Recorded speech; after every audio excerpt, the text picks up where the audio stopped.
जर आपण स्वतःला उंचावतो तर आम्ही स्वार्थी आणि गर्विष्ठ बनतो, ज्यामुळे आम्ही देवाच्या आशीर्वादांपासून म्हणजेच अनंत काळच्या जीवनापासून दूर जातो. काय आमच्यात स्वार्थ आणि गर्विष्ठपण आहे?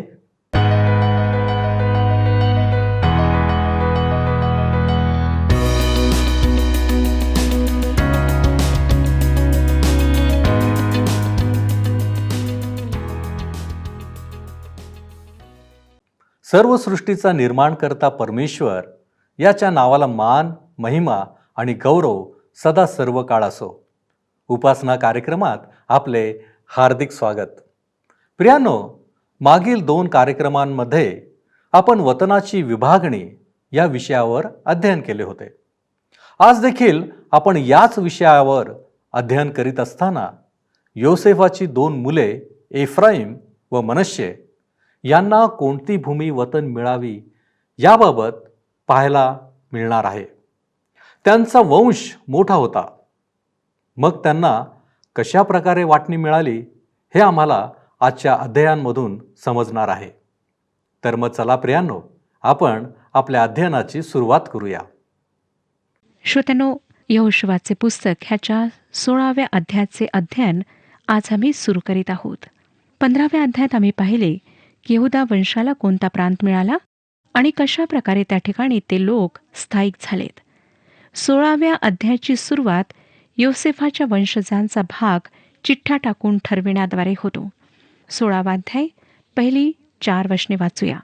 योसेफाच्या वंशजांना चिठ्ठ्या टाकून मिळालेला वाटा हा त्याची सीमा येरिहोजवळ यार्देनेपासून सुरू होते व रानातून येरिहोच्या पूर्वेकडील पाणवठ्यावरून जाते आणि येरिहोपासून डोंगराळ प्रदेशातून बेथेलास जाते. मग ती बेथेलापासून लूज येथे जाते व अर्की लोकांच्या सीमेवरून अटारोथ येथे निघते. पश्चिमेकडे यफलेटी लोकांच्या सरहद्दीवरून खालचे बेथ होरोन व गेजेर येथवर जाऊन समुद्र किनाऱ्यास मिळते. येणेप्रमाणे योसेफाचे मुलगे मनश्शे व एफ्राईम ह्यांनी आपले वतन घेतले. परंतु श्रोत्यांनो, आज ह्या वंशाला प्राप्त झालेल्या प्रांताची सीमा ओळखणे कठीण झाले आहे. एफ्राईम आणि मनश्शेने जो प्रांत घेतला होता तो ओळखणे सोपे आहे. बऱ्याच गोष्टींमध्ये योसेफाचा वंश यहुदा वंशानंतर महत्त्वाचा ठरतो. हा दोगला वंश याकोबाद्वारे आशीर्वादित केलेला होता. उत्पत्तीचे पुस्तक 48 अध्याय आणि 5वं वचन आम्हाला सांगतं की याकोब योसेफास म्हणाला, मी मिस्रात तुझकडे येण्यापूर्वी तुला जे 2 पुत्र मिस्रात झाले ते माझेच आहेत. जसे रौबेन व शिमोन तसेच एफ्राईम व मनश्शे हेही माझेच होत. ह्या वंशांना जो प्रांत मिळाला होता तो त्यांच्या इच्छेप्रमाणे होता. त्याच्यामध्ये अशा शहरांचा समावेश होता ज्यांची भूमी सुपीक आणि सुंदर होती. शेखेमच्या खोऱ्या अतिरिक्त पॅलेस्टाईनचा काही चांगला भाग, एफ्राईमचा डोंगराळ भाग आणि शोम्रोनचा सुपीक उपजाऊ भाग त्यामध्ये समाविष्ट होता. शोम्रोनचा हा भाग त्यामध्ये उगवणाऱ्या फुलांमुळे लोकप्रसिद्ध आहे, ज्याला लोक शोम्रोनचा गुलाब म्हणून ओळखतात.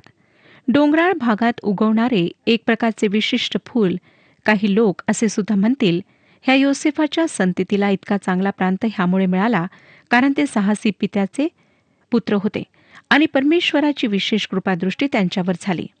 16वा अध्याय 5 ते 10 वचने सांगतात, एफ्राईम वंशजांची सरहद्द त्यांच्या त्यांच्या कुळाप्रमाणे ही ठरली. त्यांच्या वतनाची सरहद्द पूर्वेपासून सुरू होऊन अटारोथ अद्दार येथून वरल्या बेथ होरनास जाते. पुढे ती पश्चिमेकडे वळते व उत्तरेकडील मिख मथात येथून पूर्वेस वळते आणि तानथ शिलो येथे जाते. तेथून पुढे ती पूर्वेकडे यानोहास जाते. यानोहा येथून ती अटारोथ व नारा येथे उतरून येरिहोपाशी यार्देनेवर निघते. ही सीमा तप्पुहा येथून निघून पश्चिम दिशेत जाऊन काना ओहळावरून समुद्रापाशी निघते. एफ्राईमाच्या वंशजांचे त्यांच्या कुळाप्रमाणे वतन हे होय. त्याखेरीज मनश्शेच्या वंशजांच्या वतनापैकी काही नगरे आसपासच्या खेड्यापाड्यासह एफ्राईमाच्या वंशजासाठी वेगळी करून ठेवण्यात आली. गेजेरात जे कनानी लोक राहत होते त्यांना एफ्राईमांनी घालून दिले नाही, म्हणून ते कनानी त्यांच्यामध्ये आजपर्यंत वस्ती करून आहेत. ते गुलाम होऊन वेट बिगार करणारे झाले. श्रोत्यानो, एफ्राईमाला मिळालेल्या प्रांताची सरहद्द ह्यामध्ये आम्हाला वाचायला मिळते.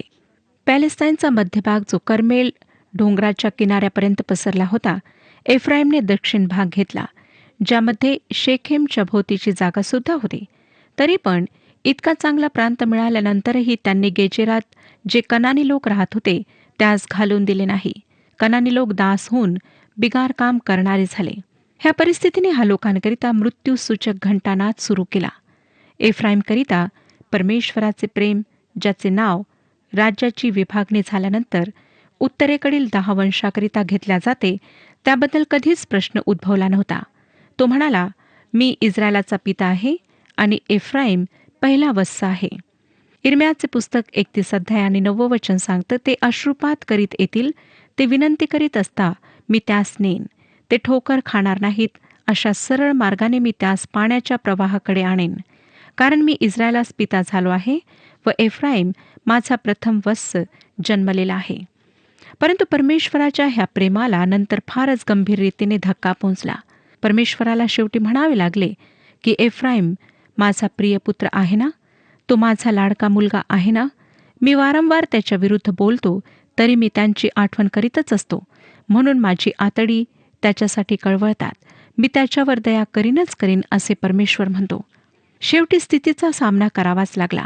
होशेचे पुस्तक 7 अध्याय 8 आणि 11 वचनात लिहिलेले आहे, एफ्राईम राष्ट्रामध्ये मिसळतो. एफ्राईम न उलथलेल्या भाकरीसारखा झाला आहे. एफ्राईम एखाद्या खुळ्या निर्बुद्ध पारव्यासारखा आहे. ते मिस्राला हाक मारितात, अश्शूराकडे धाव घेतात. होशेचे पुस्तक 11 अध्याय 12 वचन आणि 12 अध्याय 1 वचन आणि 14 वचन ह्यामध्ये होशेने घोषणा केली होती, एफ्राईमाने लबाड्यांनी मला घेरिले आहे. इस्रायलाच्या घराण्याने कपटाने मला घेरिले आहे. देव जो सत्य व पवित्र, त्याचबरोबर यहुदाही बेबंदपणाने वागतो. एफ्राईम वायूची जोपासना करीतो, पूर्वेच्या वाऱ्याच्या मागे लागतो. दिवसभर तो लबाडी व नाश यांची वृद्धी करीतो. ते अश्शूराबरोबर करार करीतात, मिसर देशास तेल नेतात. एफ्राईमाने क्रोध अत्यंत चेतवले आहे. त्याचा रक्तपात दोष त्याचवर तसाच राहील आणि त्याचा प्रभू त्याने केलेल्या अप्रतिष्ठेचे उसने फेडील. श्रोत्यानो, परमेश्वर दुःखाने म्हणतो की हे एफ्राईमा, मी तुला कसा सोडून देईन. विधान प्रगट करण्यापेक्षा दुःखाचे बोल बोलणे अधिक कठीण असते. श्रोत्यानो, होशेचे पुस्तक 4 अध्याय आणि 17 वचन, एफ्राईम मूर्तीवर आसक्त झाला आहे, त्याचे नाव सोडून द्या. परंतु पुन्हा तो होशेचे पुस्तक 14 अध्याय 4 आणि 8 वचनांमध्ये म्हणतो की मी त्याला वाटेवर आणेन, त्याचवर मोकळ्या मनाने प्रीती करेन, कारण त्याचवरचा माझा राग गेलेला आहे. एफ्राईमाला यापुढे मूर्तीशी काय कर्तव्य आहे. मी तर त्याचे ऐकून त्याचवर लक्ष ठेवीन. मी हिरवागार सरूसारखा आहे, मजपासून तुला फळ मिळते. एफ्राईमाचा इतिहास आम्हाला पापामध्ये रेंगळण्यामध्ये जो धोका आहे त्याविषयी शिकवतो. पहिली गोष्ट की हे लोक परमेश्वराच्या इच्छेविषयी निर्बळ आणि आळशी झाले होते. परमेश्वराच्या संदेशाला सांगणारे बनण्याऐवजी ते नुसते स्वतःचा फायदा शोधणारे बनले, ही दुसरी गोष्ट. कनानी लोक त्यांचे दास होऊन बिगार काम करण्याकरिता त्यांच्याजवळ होते. तिसरी गोष्ट की आध्यात्मिक रूपाने ते इतके निर्बल झाले होते की मूर्तीपूजा आणि अनैतिकतेने त्यांच्यावर सहज रीतीने वर्चस्व स्थापित केले. चौथी गोष्ट की ते आत्मिक गोष्टींमध्ये इतके आळशी झालेत की त्या गोष्टींची अंधुकशी कल्पना आणि ज्ञान त्यांना राहिले आणि त्यामुळे ज्याला जे बरे वाटले, चांगले वाटले, ते त्याने केले. शास्त्रीचे पुस्तक 17 अध्याय आणि 6 वचन, त्या काळी इस्रायलाचा कोणी राजा नव्हता, जो तो आपल्या नजरेस येईल तसे करीत असे. थोड्याशा कनानी लोकांना बाहेर घालवून न देता त्यांना त्या प्रदेशात राहू दिल्यामुळे संपूर्ण राष्ट्र नीतिभ्रष्ट झाले. दुष्ट लोकांकडून आदर प्राप्त करण्यासाठी त्यांनी जे काही केले त्यामुळे दुष्ट लोक अधिक शक्तिशाली बनले. परमेश्वराने नेहमीच ह्या गोष्टीवर जोर दिला श्रोत्यानो, की अशा सर्व घातक गोष्टींपासून बचावाचा एकच उपाय आहे आणि तो म्हणजे स्वतःला पूर्णपणे परमेश्वराच्या हाती समर्पित करणे, सोपवून देणे. कित्येकदा आम्ही स्वतःचा अपमान होईल किंवा लोक काय म्हणतील किंवा त्यांना वाईट वाटेल म्हणून बऱ्याचशा अशा गोष्टी करतो ज्याकरिता परमेश्वराने आम्हाला सावधान केले आहे, मना केले आहे आणि परमेश्वरापेक्षा लोकांची जास्त पर्वा आम्ही करतो. एफ्राईमने सुद्धा कनानी लोकांना त्या प्रांतात राहू दिले. परमेश्वराने त्यांना सांगितले होते की त्यांना घालून द्या, त्यांना नाश करा. परंतु त्यांनी तसे केले नाही आणि त्याच्या परिणामस्वरूप आम्ही पाहिले की काय घडले. बहुधा श्रोत्यानो, आम्ही सुद्धा पापाला आमच्या जीवनात सहारा देतो, आसरा देतो. पापाशी सामना करून त्याला पूर्णपणे दूर करणे आम्हाला शक्य होत नाही. पण तेच पाप हळूहळू आमच्या जीवनावर वर्चस्व स्थापित करते आणि आम्हाला नाशाच्या मार्गाकडे नेते. पापाबद्दल आळशी बनू नका श्रोत्यानो. पापाला जीवनात थारा देऊ नका. जेव्हा पापाला थारा देऊन आपण त्यापासून आनंद उपभोगायला लागतो, तेव्हा आम्ही त्याचे पूर्णपणे दास बनतो आणि श्रोत्यानो, शेवटी हे पाप आम्हाला पूर्णपणे नाश करते. आता आपण यहोशुवाचे पुस्तक 17वा अध्याय पाहूया. मनश्शे योसेफाचा प्रथम पुत्र होता, त्यामुळे त्याच्या वंशाचे लोक सुद्धा लाभ प्राप्त करू शकलेत. त्याचप्रमाणे माखीर हा ज्येष्ठ पुत्र गिलादाचा पिता होता. हा मोठा योद्धा होता, म्हणून त्यास गिलाद व बाशान हे प्रांत मिळाले. चांगल्या आदर्श आईवडिलांची जी वडिलोपार्जित मिळकत आहे, त्याची प्रेमाने काळजी घ्यायला पाहिजे. ह्या प्रकारे जो लाभ प्राप्त होतो, तो दुसऱ्या लोकांना पूर्वजांचे चांगले उदाहरण, आदर्श समोर ठेवण्यामध्ये आव्हान देणारा व्हायला पाहिजे. हे स्मरण देणारे व्हायला पाहिजे की चांगले धार्मिक सद्गुण अनुवंशिक नाहीत आणि त्या व्यक्तीने जो विश्वास त्याच्यावर दर्शविला गेला आहे, त्या योग्य स्वतःला दाखविले पाहिजे. मनश्शेच्या लोकांना अनुवंशिकतेने त्यांच्या भागावर त्यांच्या कुटुंबाद्वारे हक्क मिळाला. कोणाचेच विस्मरण झाले नव्हते. सगळ्यांकरिता प्रबंध करण्यात आला होता. तरी पण ही व्यवस्था, हा प्रबंध अधिकतर संधी मिळण्यावर अवलंबून होता. त्या भूमीवर जोपर्यंत ते प्रगती करणार नाहीत, तोपर्यंत ते जिवंत राहू शकणार नव्हते. ही स्थिती ख्रिस्ती जीवनाशी काही सीमेपर्यंत समांतरित आहे. पहिली गोष्ट म्हणजे श्रोत्यानो, ख्रिस्ती लोकांना फार मोठी संपत्ती प्राप्त झालेली आहे. इफिस्करास पत्र 1 अध्याय 13 आणि 14 वचनात पॉल म्हणतो, तुम्हीही सत्याचे वचन म्हणजे तुमच्या तारणाविषयीची सुवार्ता ऐकून घेतल्यानंतर त्यांच्यावर विश्वास ठेविला आणि त्याने देव केलेल्या पवित्र आत्म्याचा तुम्हावर त्याच्या ठायी शिक्का मारण्यात आला आहे. देवाच्या गौरवाची स्तुती व्हावी म्हणून त्याच्या स्वकीय जनांच्या खंडणी भरून मिळवलेल्या मुक्तीसाठी हा पवित्र आत्मा आपल्या वचनाचा विसार आहे. तो ख्रिस्ती लोकांना स्मरण करून देत आहे. कलसेकरास पत्र 3 अध्याय आणि 24व्या वचनात की प्रभूपासून वतनरूप प्रतिफळ तुम्हाला मिळेल हे तुम्हाला माहीत आहे. प्रभू ख्रिस्ताची चाकरी करीत जा. पेत्र घोषणा करतो की अशा लोकांना अविनाशी, निर्मळ व अक्षय वतन मिळाले आहे. पेत्राचे पहिले पत्र 1 अध्याय 3, 4 आणि 5 वचने सांगतात, आपल्या प्रभू येशू ख्रिस्ताचा देव व पिता धन्यवादित असो. जिवंत आशा प्राप्त होण्यासाठी आणि अविनाशी, निर्मळ व अक्षय वतन मिळण्यासाठी त्याने आपल्या महादयेनुसार येशू ख्रिस्ताच्या मृतातून पुनरुत्थानाच्या द्वारे आपल्याला पुन्हा जन्म दिला. जे तारण शेवटच्या काळी प्रगट होण्यास सिद्ध आहे, ते प्राप्त व्हावे म्हणून जे तुम्ही देवाच्या शक्तीने विश्वासाच्या योगे रक्षिलेले आहात, त्या तुम्हासाठी ते वतन स्वर्गात राखून ठेविले आहे. दुसरी गोष्ट म्हणजे श्रोत्यानो, ख्रिस्ती विश्वासणाऱ्या लोकांना उन्नती करायची आहे. त्यांना स्मरण देण्यात आलेले आहे की त्यांना विश्वासाचे एक युद्ध लढायचे आहे. तिमोथेला पहिले पत्र 6 अध्याय आणि 12 वचन, विश्वासासंबंधीचे जे सुयुद्ध ते कर. युगानुयुगाच्या जीवनाला बळकट धर. 6व्या वचनात आम्ही वाचतो की मनश्शेच्या वंशातल्या स्त्रियास त्यांच्या पुत्रसंततीबरोबर वतन भाग मिळाला आणि मनश्शेच्या वंशाच्या इतर लोकास गिलाद प्रांत मिळाला. 3ऱ्या वचनात ह्या स्त्रियांची नावे आम्हाला वाचावयास मिळतात. महला, नोआ, हागला, मिल्का व तिर्सा. ह्या सर्वांनी एलाझर याजक, नूनाचा पुत्र यहोशुवा आणि सरदार मंडळी यांच्यापुढे येऊन म्हटले की परमेश्वराने मोशेला आज्ञा दिली होती ती प्रमाणे आम्हास आमच्या भाऊबंदामध्ये वतन द्या. त्यांनी मोशेला स्मरण दिले की आमच्या वडिलांचे नाव चिरस्थायी राहावे. त्यांच्यामध्ये इतकी योग्यता होती, ह्या स्त्रियांमध्ये इतके साहस आणि धैर्य होते की त्या ह्या लोकांपुढे येऊन संपत्तीची मागणी करू शकल्यात आणि यहोशुवाने परमेश्वराच्या आज्ञेप्रमाणे त्यास त्यांच्या भाऊबंदाबरोबर वतन दिले. गणनाचे पुस्तक 27 अध्याय आणि 5व्या वचनात आम्ही वाचतो की मोशेने त्यांचे हे प्रकरण परमेश्वरापुढे ठेवले. गणनाचे पुस्तक 27 अध्याय 1 ते 5 वचनांमध्ये आम्ही पाहिले की त्यांनी एलाझर याजक, नूनाचा पुत्र यहोशुवा आणि सरदार मंडळी यांच्यापुढे येऊन आणि त्यांनी त्यांची विनंती मान्य करून त्यांना त्यांच्या पुत्र संततीबरोबर वतन भाग दिला. ह्यामध्ये आम्हाला एक अजून आश्वासन मिळते की जेव्हा लोक परमेश्वराच्या अभिवचनाप्रमाणे त्याच्या समक्षतेत येऊन मागतात, विनंती करतात, तेव्हा परमेश्वर त्यांना कधीच खाली हात वापस पाठवित नाही. तो त्यांची मदत करतो.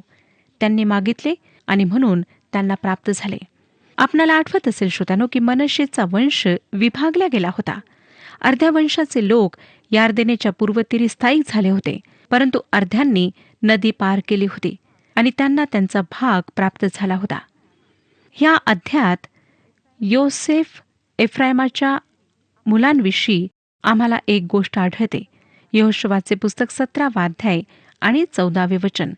योसेफाचे वंशज यहोशुवास म्हणाले, परमेश्वराचा आम्हावर आजवर प्रसाद असल्यामुळे आम्ही संख्येने बहुत आहो, तर तू चिठ्ठी टाकून आम्हास वतनाचा एकच भाग का दिला? एफ्राईम ह्याकरिता तक्रार करीत होता, कारण त्याला भूमीचा मोठा हिस्सा मिळाला नव्हता. खरे पाहिले असता एफ्राईमला मनश्शेला जो भाग मिळाला होता त्याचा फक्त अर्धा भागच मिळाला होता. यहोशुवा ह्याच वंशाचा होता आणि कदाचित एफ्राईमला वाटले असेल की तो अवश्य ह्या बाबतीत काही ना काही करेल. यहोशुवाने काहीच केले नाही. जी भूमी त्यांना मिळाली होती ती डोंगराळ होती, त्यामुळे ते संतुष्ट नव्हते. 17वा अध्याय आणि 15वं वचन पहा काय सांगतं. 17वा अध्याय 15वं वचन. यहोशुवा त्यांना म्हणाला, तुमची लोकसंख्या वाढली असली व एफ्रायमाचा डोंगराळ प्रदेश तुम्हाला पुरत नसला तर परिची व रेफाई ह्यांच्या प्रदेशातील जंगलात जाऊन व झाडे तोडून तेथे राहा. जर कधी आपणास प्रसंग मिळाला आणि आपण ह्या प्रांतात प्रवास केला तर आपणास आढळून येईल की ह्या ठिकाणचे पहाड अगदी उजाड आहेत. सगळ्या वृक्षांना काय झाले? कुठे गेले सारे वृक्ष? इतक्या वर्षांमध्ये जे शत्रू ह्या प्रदेशात आलेत त्यांनी सारे डोंगर उघडे गेलेत, सारे वृक्ष कापून टाकलेत. परंतु आता इस्रायलमध्ये वृक्ष लावण्याची एक मोहीम सुरू करण्यात आली आहे आणि ह्या ठिकाणी वृक्ष वाढतील, कारण एक काळ असा होता जेव्हा हा भाग वृक्षांनी आच्छादलेला होता. तसेच येशू ख्रिस्ताच्या काळात सुद्धा जैतुनाचा डोंगर सुद्धा वृक्षांनी आच्छादलेला होता. आज ज्याप्रमाणे ह्या डोंगरावर झाडांची अगदी विरळ राई आहे, त्याप्रमाणे जर येशू ख्रिस्ताच्या काळात असती तर येशू ख्रिस्ताच्या शत्रूंना त्याला आणि त्याच्या शिष्यांना शोधून काढणे कठीण झाले नसते. यहुदाला त्यांना जंगलातून मार्ग दाखवावा लागला आणि दाखवावे लागले की येशू ख्रिस्त कोठे आहे. यहोशुवाने स्वतःच्या वंशाला जे उत्तर दिले ते फारच उत्तम होते. 17 आणि 18 वचने सांगतात, यहोशुवाने योसेफाच्या घराण्यास म्हणजे एफ्राईम व मनश्शे ह्यास सांगितले, तुमची लोकसंख्या मोठी आहे व तुमचे सामर्थ्यही मोठे आहे. तुम्हाला केवळ एकच वाटा मिळावा असे नाही, तेव्हा त्यांचा पहाडी देशही तुम्हाला मिळेल. तिथले जंगल तोडा, म्हणजे त्याच्या आसपासचा प्रदेश तुमचा होईल. कनानी लोकापाशी लोखंडी रथ असले व ते बलिष्ठ असले तरी तुम्ही त्यांना हाकून द्याल. यहोशुवा म्हणतो, जर तुम्हाला जे काही तुम्हाला मिळाले आहे ते पुरेसे पडत नाही, आवडले नाही, तर वर जा आणि डोंगराचा भाग ताब्यात घ्या. परंतु लक्षात ठेवा, तेथे बलाढ्य धिप्पाड लोक आहेत. तुम्हाला काम करावे लागेल, तुम्हाला लढावे लागेल आणि ह्याकरिता तुम्हाला किंमतसुद्धा चुकवावी लागेल. तक्रार करणे सोडून अधिक भूमी ताब्यात घेण्याची ही वेळ त्यांच्याकरिता होती. एकदा एक प्रख्यात उपदेशक सुट्टी घेऊन एका शहरात विसाव्यासाठी गेलेत. रविवारी एका मंदिरात जेव्हा त्यांनी भक्तिसभेत भाग घेतला तेव्हा त्या मंडळीतल्या तरुण पाळकांनी त्यांच्याच पुस्तकात प्रसारित झालेला त्यांचा उपदेश दिला. उपासना संपल्यानंतर ते दारात उभे राहून लोकांशी हात मिळवत होते. ह्या उपदेशकाने त्यांच्याशी हात मिळवला. उपदेशकाने म्हटले, तरुणा, मला तुझा उपदेश फार आवडला. त्याची तयारी करण्याकरिता तुला किती वेळ लागला? त्या तरुणाने उत्तर दिले, ओ, मला फक्त 3 तास लागलेत. उपदेशक म्हणाले, फार आश्चर्याची गोष्ट आहे. मला जवळपास ह्या उपदेशाची तयारी करण्याकरिता 8 तास लागले होते. श्रोत्यानो, आध्यात्मिक आशीर्वादांना प्राप्त करण्याकरिता आणि त्यांच्यावर ताबा मिळविण्याकरिता परिश्रम करण्याची आणि कार्य करण्याची आवश्यकता असते. बऱ्याच वर्षांपूर्वी एक तरुण मुलगा प्रभूच्या सेवेत गेला. एका मंडळीमध्ये त्याने 3 वर्षे सेवा केली आणि नंतर तो मला भेटण्याकरिता आला. तो बराच निराश होता, कारण तो म्हणाला की त्याने लोकांना सर्व काही सांगितले, उपदेश केलेत. मी त्याला म्हणाले की उपदेशाच्या तयारीमध्ये तुला किती वेळ लागला? किती वेळ तू त्या वचनाचा अभ्यास केला? त्याने सांगितले की अभ्यासामध्ये त्याने अधिक वेळ दिला नाही. आध्यात्मिक आशीर्वादांना प्राप्त करण्याकरिता आम्हाला परिश्रम करायला पाहिजे. परंतु लक्षात असू द्या की आमचा शत्रूसुद्धा आहे. त्या प्रदेशात बलाढ्य व धिप्पाड पुरुष होते. सैतान आम्हाला शक्य होईल तितक्या प्रयत्नांनी जाळ्यात फसवण्याचा प्रयत्न करतो. परंतु परमेश्वराच्या सामर्थ्यात आम्ही सर्व परिस्थितीचा सामना करू शकतो आणि पुढे जाऊ शकतो. 12व्या वचनात आम्हाला वाचायला मिळतं, पण ह्या नगराच्या रहिवाशांना घालून देणे मनश्शेच्या वंशजांना जमिना, त्या देशातच राहण्याचा कनान्यांनी हट्ट धरला. ह्या लोकांचा नंतरचा इतिहास अशा प्रकारच्या संघटनेची प्राणनाशक शक्ती दर्शवितो. परमेश्वराचे लोक जेव्हा त्यांच्या जीवनात पापाला थारा देतात, पापाची जोपासना करतात, तेव्हा नेहमीच शक्तिहीन होतात. 14 ते 18 वचनात त्यांनी अधिक भागाची मागणी केली. त्यांनी यहोशुवाला म्हटले, आम्ही संख्येने बहुत आहोत, तर तू चिठ्ठी टाकून आम्हास वतनाचा एकच विभाग का दिला? यहोशुवाने त्यांना फारच हुशारीने उत्तर दिले, ज्यामध्ये उपहास सुद्धा होता, परंतु फारच उच्च प्रतीचा चांगला धार्मिकपणा होता. श्रोत्यानो, जे लोक परमेश्वराच्या कृपेवर विश्वास करीत होते, परंतु त्याप्रमाणे करण्यास मागे पुढे पाहत होते, त्यांच्यावर यहोशुवाने विशेष कृपादृष्टी केली नाही. त्याने लोकांना संतोषविण्यासाठी परमेश्वराच्या गोष्टींना तोडले नाही. श्रोत्यानो, आम्ही पाहतो की कालेब ह्यांच्यामध्ये विरळा होता. त्याने त्या प्रदेशाचा भाग मागितला ज्या प्रदेशामध्ये समस्या होत्या, संकट होते, त्रास होता. श्रोत्यानो, परमेश्वराची सेवा करीत असताना आम्हाला सुद्धा बरेचदा कठीण प्रसंगांना तोंड द्यावे लागते.